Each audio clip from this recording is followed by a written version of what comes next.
Jerry Jones, brought to you by Ford. Ford is the best in Texas. Good morning, Jerry. How are you?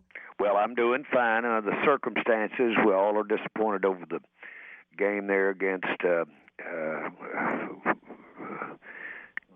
minute, I've spilled some coffee here. Just a minute. But we were disappointed about Sunday. We thought we would play better than that. Green Bay, of course, shouldn't surprise you that they played well, but it was really when we looked up there after that first quarter was over, we thought, my goodness, after that kind of start and turn around here and end up in this spot, what are we into today? Well, we found out later that they're a pretty solid football team all over. Yeah, Jerry, our poll question today for the Tolos is, what are the Cowboys? The Cowboys are what? Fill in the blank. And I said you're a Super Bowl contender after the first quarter of the season. Do you think that was a mistake to jump to that conclusion so early? What do you think you guys are? Well, I would like to have a better, just a firmer answer for you. I think that I can show you in both games against really good teams. I don't know that they're the best teams at all, but they are really top teams. They're the kind of teams that you're going to have to beat if you get to the playoffs, as well as after you get in the playoffs. But still, they're teams that I can show you in New Orleans that we have certain things that we basically. I'm going to use the word execute, but if we have certain areas of the game that if we're good in, we walk out of there with a win. To have split between these two teams would, I think, have been good, not great, but good. To have lost to both of them is not good. So we've dug ourselves a little hole. And I think the talent level that we have on the team, I think the potential to go out and put a game together where both the defense and offense really show up, I think is there, alive and well, and we just got to get it out of this bunch, and can. So, Jerry, one of the major fan narratives that we kind of disagree with yesterday, but we need your take on it. The Cowboys went into this unprepared. Jason Garrett did not have them ready to play. To that criticism, you say what? That makes no sense. You know that everybody out there is on the incentive plan. Everybody with the Cowboys understands what was at stake. This was a big game Sunday. It was an enormous game nationally. It was a great place to be playing. That may be the best crowd, largest crowd that we've had since we played the Giants very early on in the life of the stadium. It was so ready for the Cowboys to step out there and have a big game. Our team had practiced well. We were in good shape and are in good shape physically.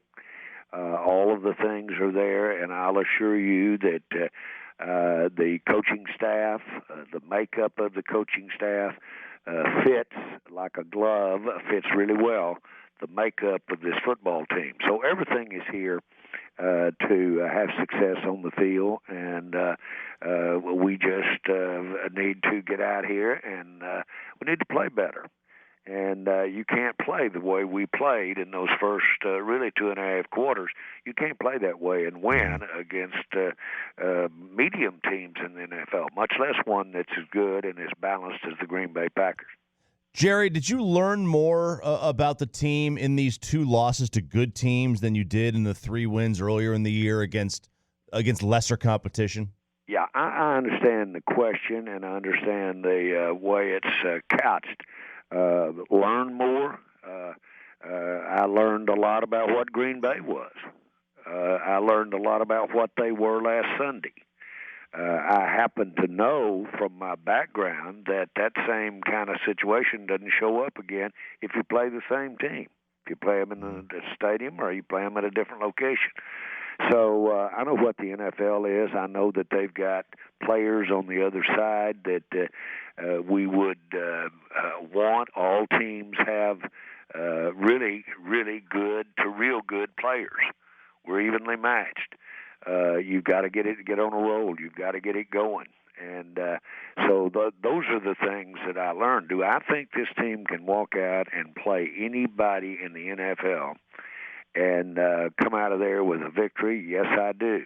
Now, it's daunting when I think about the competition and the teams that we've got ahead of us and what we've got to be and the happen chance or ambiguity of not knowing where we're going to be injury-wise.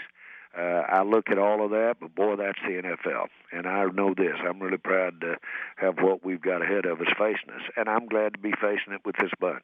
Jerry Jones joining us here on Sean and RJ on the home of the Cowboys, 105.3 The Fan.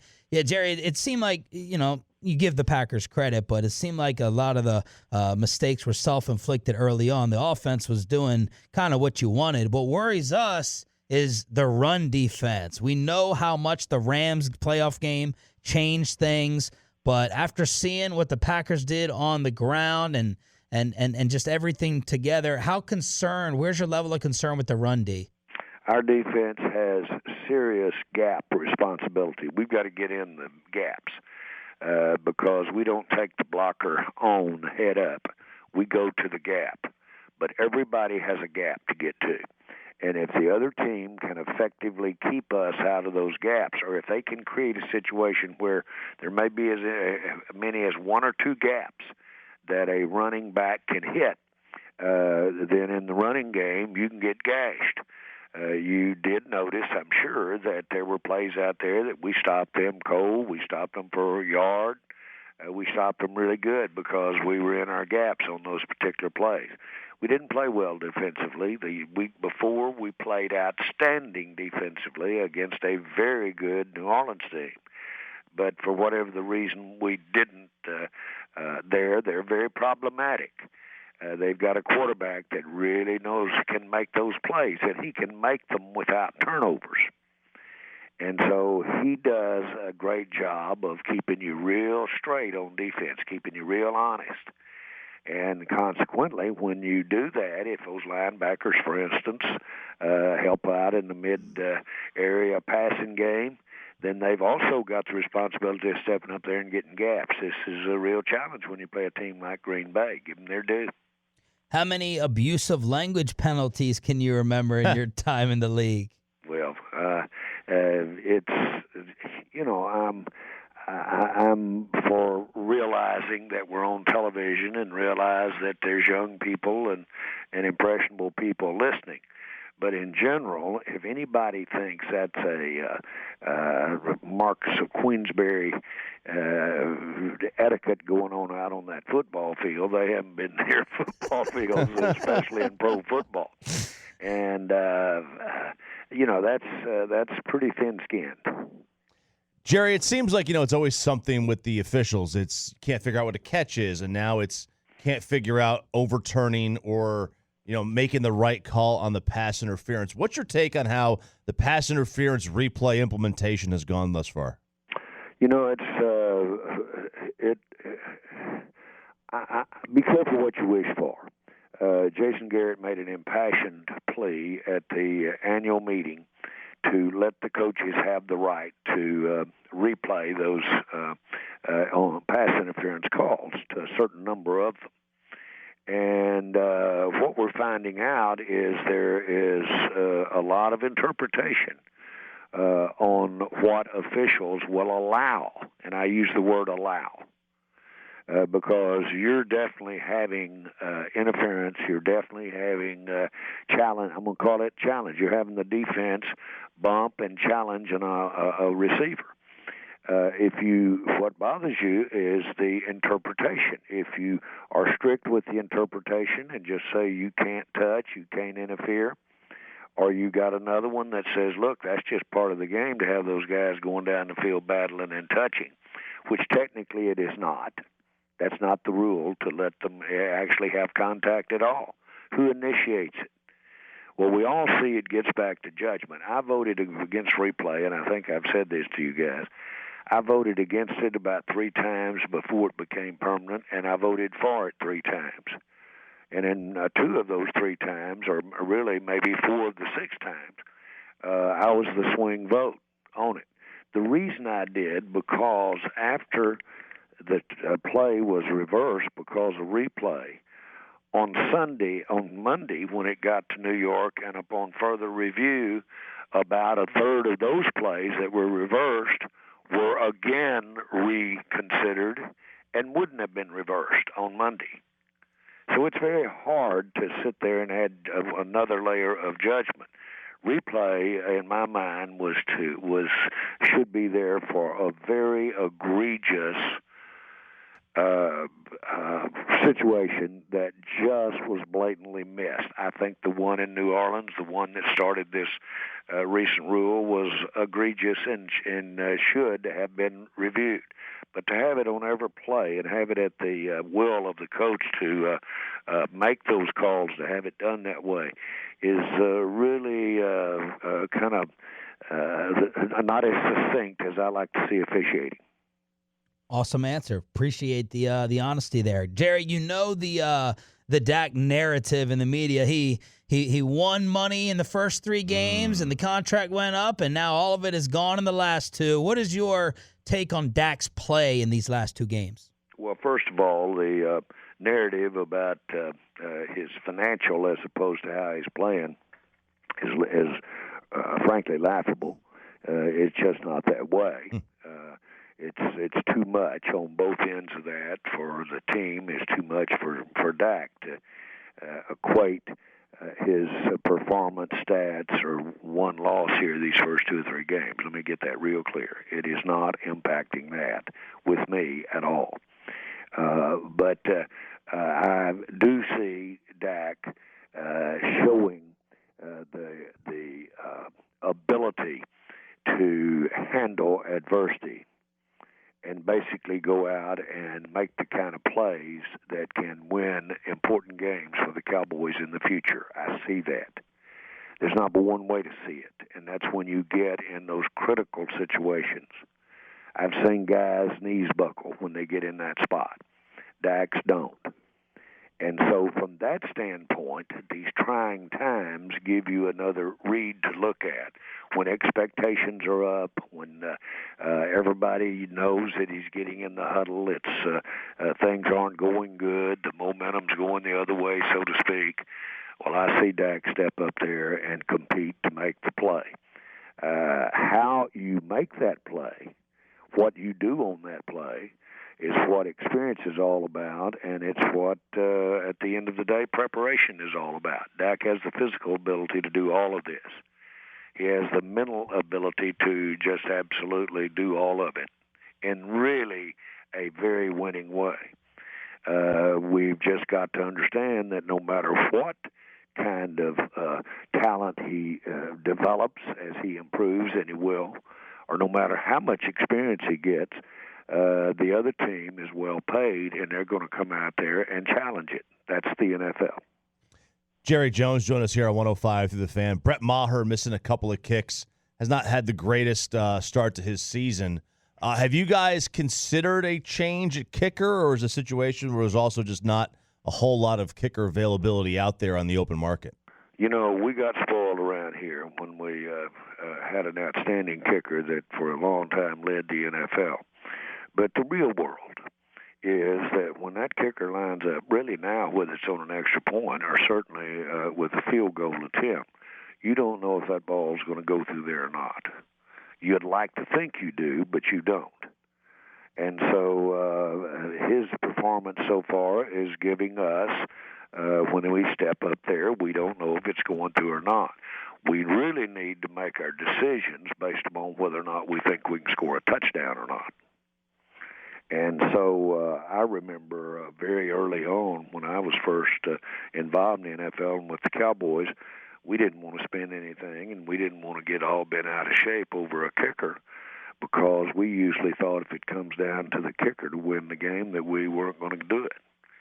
And so rather than rely on that, just get it in the end zone. Now, that sounds trite, but there's a lot of mentality there. Jerry, how are you feeling about the availability of your tackles against the Jets in Tyron Smith and La'el Collins? I feel good. I particularly am optimistic.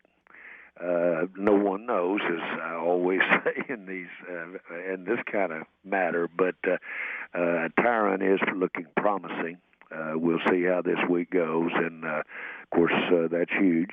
And Lyle has a chance because of just really, and I'm not trying to put this on him as a discretionary thing, but he is tough. And so he's going to be hard to keep out of there, and the injury is the type that I'm just thankful that we've got a week-to-week situation to evaluate him. And Amari Cooper, we saw like a record-setting game despite the early interception, but Amari's been laboring a little bit. Amari's good to go physically still? No, I think Amari's I think the game showed that he can play, and he's physically ready to play and can play the whatever impact it has on his game. He can play above it, and so I think he's in good shape. I don't want to make more of where he is with his foot because I don't know that it's an issue at all. I think he can. I think he's playing at a top level. And finally, Jerry, on the injury front, do you feel okay about getting Antoine Woods back for you guys? Well, he's got to have a good week of practice, but it looks like that he can have that. And again, he'll play through about anything you want to deal him if it's still attached. And so I think we've got a good chance to have him. Jerry Jones right here on 105.3 The Fan. Did you get a chance to have a conversation, and did you know that the President Bush, and Ellen DeGeneres were going to be sitting next to each other at the game? Did you get a chance to catch up with either one?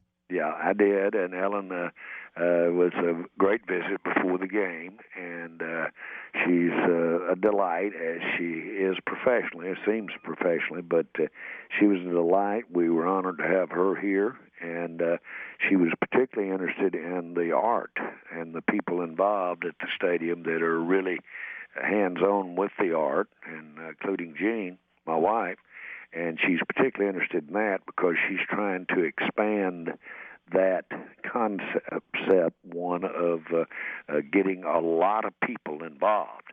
We have artists that will be featured with Al Michaels or Chris Collinsworth sometime and go to 25 million people, and their works wouldn't have been seen by 10% of that numbers of people through their entire career. Well, they get exposed with the stadium. She'd like to have that kind of interest expanded upon for lesser cost art, let's say art that hadn't been recognized yet, and have people that hadn't been involved in it be in it, like young people. So she's got a good idea, and she spent a lot of time before the game, and she spent a lot of time yesterday after the game looking at how we do art to show our fans. And finally, Jerry, Ben and Skin asked this to Steven yesterday because Vegas came out with it after the Redskins news that Jason Garrett has the second best odds of being let go within the season. Would you like to dispel that possibility? Well, yes, dispel it, yes.